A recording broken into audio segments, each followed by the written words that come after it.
आपका ये प्रोग्राम अपने असल मरकज़ो महवर की तरफ पहुंच रहा है। मैं चाहता हूं कि आप इस शेर के साथ अपने मेहमान मुकर्रम, आज की स्टेज के जीनत, मेहमान गिरामी, आपके शहर, हमारे शहर, हम सबों के शहर मुंगेर के रुकने पार्लिमान, सुलझे हुए रहनुमा और जेडीयू के कौमी सदर जनाब राजीव रंजन और ललन सिंह को दावत देंगे। लेकिन उससे पहले मैं चाहता हूं कि एक शेर पढ़ दूं ताकि आप लोग कम से कम गर्म हो जाएं उनके आने से कबल। पत्ता पत्ता बूटा बूटा हाल हमारा जाने है, पत्ता पत्ता बूटा बूटा हाल हमारा जाने है, जाने न जाने गुल ही न जाने बाग तो सारा जाने है। ये शेर आप ताली बजा सकते हैं, ये शेर के बाद ताली नहीं बजाने की कोई रिवायत नहीं है हिंदुस्तान में। मैं दावत देना चाहता हूं जनाब ललन सिंह साहब को, लेकिन उससे कबल doctor Harshvardhan Munger emergency hospital के संचालक हैं, वो शाल पहनाकर सम्मानित करना चाहते हैं माननीय सांसद जी को। आप आए और शाल पहनाकर सम्मानित करें।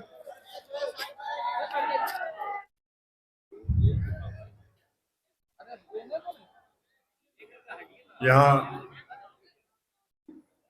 मौजूद हजरत मौलाना मोहम्मद वली फैसल रहमानी साहब, जो बिहार, झारखंड और उड़ीसा के अमीर शरीयत हैं, यहाँ उपस्थित जनाब फहद रहमानी साहब, जो रहमानी फाउंडेशन के अध्यक्ष हैं, यहाँ उपस्थित खालिद अनवर साहब, जो बिहार विधान परिषद के सदस्य हैं, यहाँ उपस्थित इरशादुल्लाह साहब, जो सुन्नी वक्फ बोर्ड के अध्यक्ष हैं, यहाँ उपस्थित श्रीमती कुमकुम देवी जी, जो मुंगेर के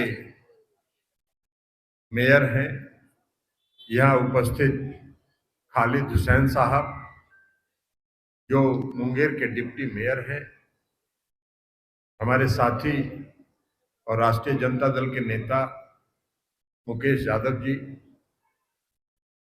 और यहाँ उपस्थित मुंगेर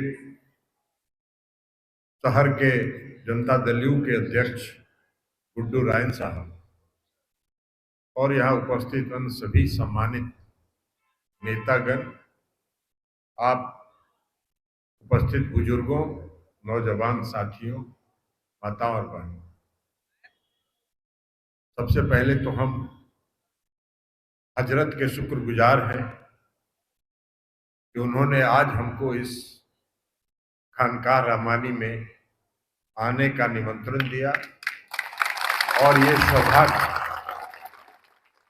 सौभाग्य मुझे प्राप्त हुआ। हम इसके लिए उनके प्रति शुक्रिया अदा करते हैं, हम उनको शुक्रगुजार हैं। आज हम लोग यहाँ बैठे हैं जब मुल्क बहुत खराब दौर से गुजर रहा है, मुल्क बहुत ही खराब दौर से गुजर रहा है, जिसकी हम और आप कल्पना भी नहीं कर सकते। मुल्क में कोई काम नहीं हो रहा, मुल्क में कोई सरकारें बनती हैं, वो सरकार बनती है जनता के हित में काम करने के लिए, जनता के फायदे के बारे में सोचने के लिए, जनता के हित और अहित को ध्यान में रखते हुए कानून बनाने के लिए, लेकिन कुछ नहीं हो रहा। 9 साल हो गया और 10 साल होने जा रहा है, कोई काम नहीं। सिर्फ एक ही काम हुआ है, बात को कितना बनाया जाए और इस देश के जो सद्भाव है उसको कैसे बिगाड़ा जाए। देश में कोई सांप्रदायिक सद्भाव बिगाड़ने का लगातार प्रयास हो रहा है, धार्मिक उन्माद फैलाने का लगातार प्रयास हो रहा है, और सिर्फ भावना को भड़का के हम कैसे वोट लें और कैसे हम सत्ता पर काबिज रहे, इसी का प्रयास हो। अरे भाई, आप देश चलाने के लिए, देश की जनता ने आपको देश चलाने के लिए दिया। देश में कई समस्याएं हैं। आज देश सबसे बड़ी समस्या महंगाई से जूझ रही है। आज देश में सबसे बड़ी समस्या बेरोजगारी है। आज देश की सबसे बड़ी समस्या गिरती अर्थव्यवस्था है।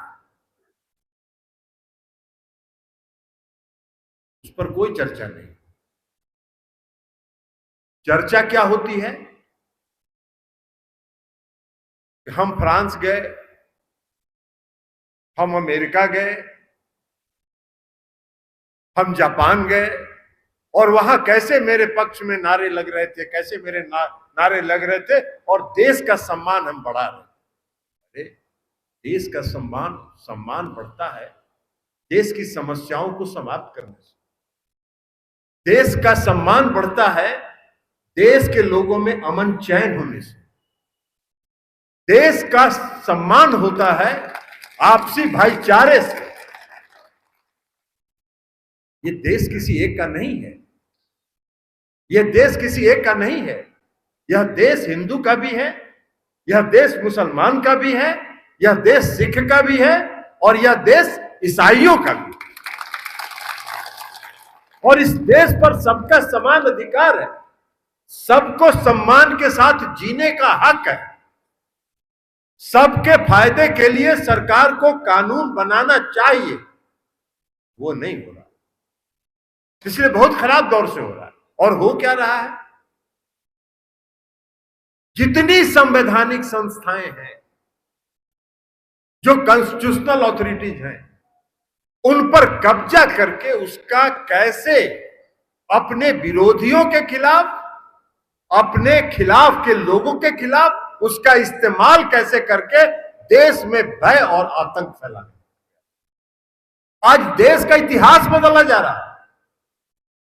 देश को इतिहास बदलने की कोशिश हो रही है। आप कह रहे हैं कि खानकाह रहमानी साहब का जो ये खानकाह है, इसकी आजादी की लड़ाई में योगदान रहा है। और आज जिनको आजादी की लड़ाई से कोई मतलब नहीं रहा, जिनका एक कदम भी आजादी की लड़ाई में नहीं पड़ा है, वो आज आजादी का भी इतिहास बदल, आजादी का भी इतिहास बदल।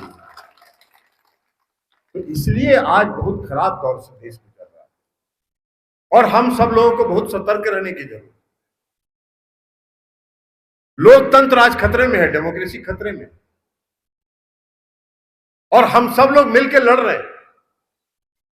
बिहार में महागठबंधन की सरकार है, हम लोग सांप्रदायिक सद्भाव को कायम रखते हैं। और मुझको यह बात कहने में कोई हिचकिचाहट नहीं है कि हमारी पार्टी के नेता नीतीश कुमार जी जब एनडीए में थे, तब भी उन्होंने बिहार में सांप्रदायिक सद्भाव बिगड़ने नहीं दिया, सांप्रदायिक सद्भाव को कायम रखा। इसलिए कि उन्होंने कहा कि हमको गद्दी से परवाह नहीं है, हमको गद्दी से मोह नहीं है, हमको बिहार के लोगों के प्रति मोह है और बिहार में हम कोई भी सांप्रदायिक सद्भाव खराब नहीं। इन लोग क्या करते हैं? अगर कोई आदमी आपके बगल में बैठा हो और आपको कस के चुट्टी काटेगा तो आप उछलेंगे।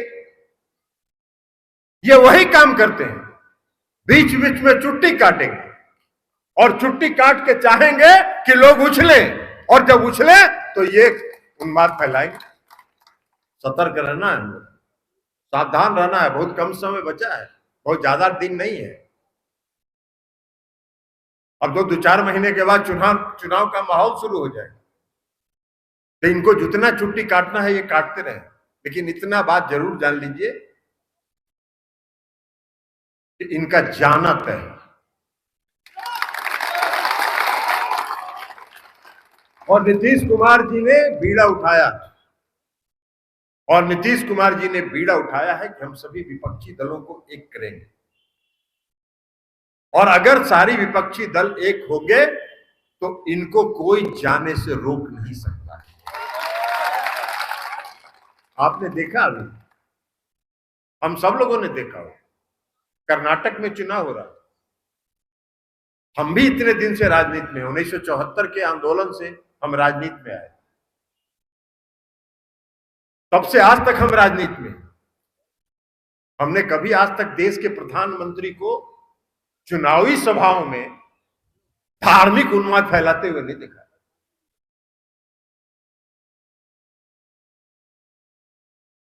हम देख रहे थे कर्नाटक में अंतिम दौर का चुनाव था, जब इनको लग रहा था कि अब कोई रास्ता दिख नहीं रहा है, तो ये नारा लगा रहे थे चुनाव के मंच से अपने तकरीर में, जय बजरंगबली का नारा लगाओ और कमल छाप पर वोट। बजरंगबली जी ने भी सोचा कि भाई तुम्हारा पाप तो दिन भर सुबह से शाम तक पाप कर रहे हो, तुम्हारा पाप का घड़ा तो भर चुका है, हमको कहा इसमें घसीट रहे हो। और ऐसा इनको पटकनिया दिया, चारों खाने चित हो गए। मध्य प्रदेश में भी चुनाव होने वाला है आने वाला समय में, अक्टूबर नवंबर में मध्य प्रदेश में भी चुनाव हो। हम आज मुंगेर के लोग आपको इस हम खानकाह रहमानी में ये कह के जा रहे हैं, देख लीजिएगा चुनाव का रिजल्ट, मध्य प्रदेश में भी चुनाव ये बुरी तरह हारेंगे, ये बुरी तरह हारेंगे। अभी क्या किया महाराष्ट्र में? महाराष्ट्र में चुनाव सुबह से शाम तक भाषण देते हैं, सुबह से शाम तक देश में खोलिए तो भ्रष्टाचार भ्रष्टाचार, भ्रष्टाचारियों पर कार्रवाई। ऐसा लगता है जैसे पूरे भ्रष्टाचारियों के खिलाफ कार्रवाई का इन्होंने ठेका लेकर रखा है। अभी 4 दिन 5 दिन पहले आए थे अमेरिका से लौट के, हमने उनका भाषण देखा, कहीं भाषण दे रहे थे और उन्होंने कहा कि भाई एनसीपी के जो नेता हैं महाराष्ट्र में, नेशनलिस्ट कांग्रेस पार्टी के जो शरद पवार जी की पार्टी के जो नेता हैं, 71,000 करोड़ रुपए के घोटाले में फंस गए और 3 दिन के बाद देख रहे हैं कि उन सारे पार्टी के लोगों को अपने मंत्रिमंडल में शामिल कर रहे हैं। भारे भ्रष्टाचार, भारे भ्रष्टाचारियों के खिलाफ लड़ाई, भारे आपका भ्रष्टाचार की परिभाषा। अगर यही भ्रष्टाचार की परिभाषा है तो आपको 1 घंटा भी इस देश पर शासन करने का हक नहीं है, क्योंकि इनका मानना दूसरा है। इनका मानना है कि भारतीय जनता पार्टी जो एक है वो एक वॉशिंग मशीन है और उस वॉशिंग मशीन में जितना भ्रष्टाचार करिए, उस वॉशिंग मशीन के अंदर एक बार जाके निकल जाइए, आप सफेद हो गए। इसलिए हम साथियों आपसे ये आग्रह करने वाले आए हैं और हमको मौका मिला है, इसलिए हम आपसे आग्रह कर रहे हैं। इस राज्य के, इस देश के सांप्रदायिक सद्भाव, सामाजिक सद्भाव से हम लोगों को बच के रहना। ये बहुत चुट्टी काटने का कोशिश करेंगे, ये बहुत चुट्टी काटने का कोशिश करेंगे, लेकिन उससे थोड़ा सा बर्दाश्त कर लेना है। चुट्टी काटे तो थोड़ा सा दर्द होगा, लेकिन थोड़ा सा बर्दाश्त करना है, इनका ये चलेगा और समय आने पर इनका हिसाब चुकता किया जाएगा और इनका हिसाब चुकता होगा और आपका समर्थन रहेगा तो इनका जरूर हिसाब चुकता होगा। लोकतंत्र नहीं है। अगर इस बार आ गए, आप ये जान लीजिए, अगर इस बार ये आ गए तो इस देश में चुनाव नहीं होगा, इस देश में चुनाव नहीं करेंगे, सारे लोकतंत्र अपने नाम कर लेंगे।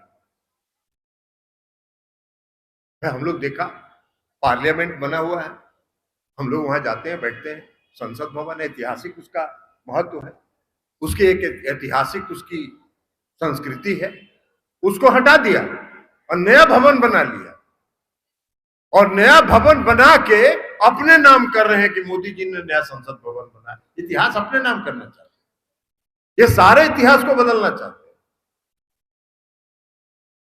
तो इसलिए साथियों हम आपसे आग्रह करने वाले हैं, आज कोई लंबी तकरीर देने के लिए नहीं आए हैं, हम सिर्फ आपसे आग्रह करने के लिए आए हैं कि हम सबों को बिहार में और देश में सामाजिक सद्भाव, सांप्रदायिक सद्भाव को कायम रखना है, आपसी भाईचारे को कायम रखना है, आपसी मिल्लत को कायम रखना है।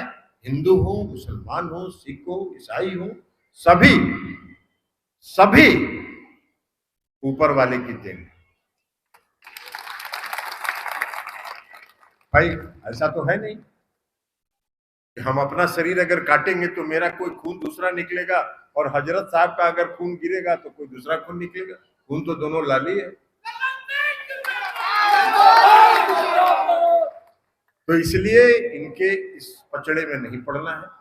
हम लोगों को सतर्क रहना है, सामाजिक सद्भाव को, सांप्रदायिक सद्भाव को कायम रखना है, और 2024 आने दीजिए, इंतजार कीजिए। नीतीश कुमार जी को सफलता मिली है, आगे भी सफलता मिलेगी।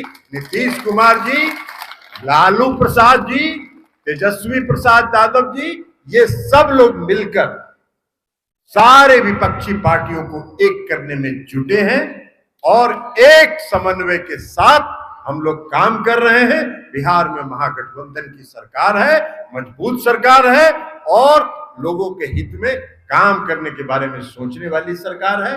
हम सभी लोग, सभी धर्म के लोगों के साथ सम्मान का भाव रखते हैं, सम्मान का भाव रखेंगे, और सम्मान के साथ सबों को जीने का अधिकार देने के पक्ष में है, और इस देश में भी होगा। यही आग्रह और अपील करते हुए हम आपसे आज अपनी बात समाप्त करते हैं। बहुत बहुत शुक्रिया, और पुनः मैं हजरत का शुक्रिया अदा करते हुए अपनी बात तकरीर को समाप्त करता हूं। बहुत बहुत धन्यवाद।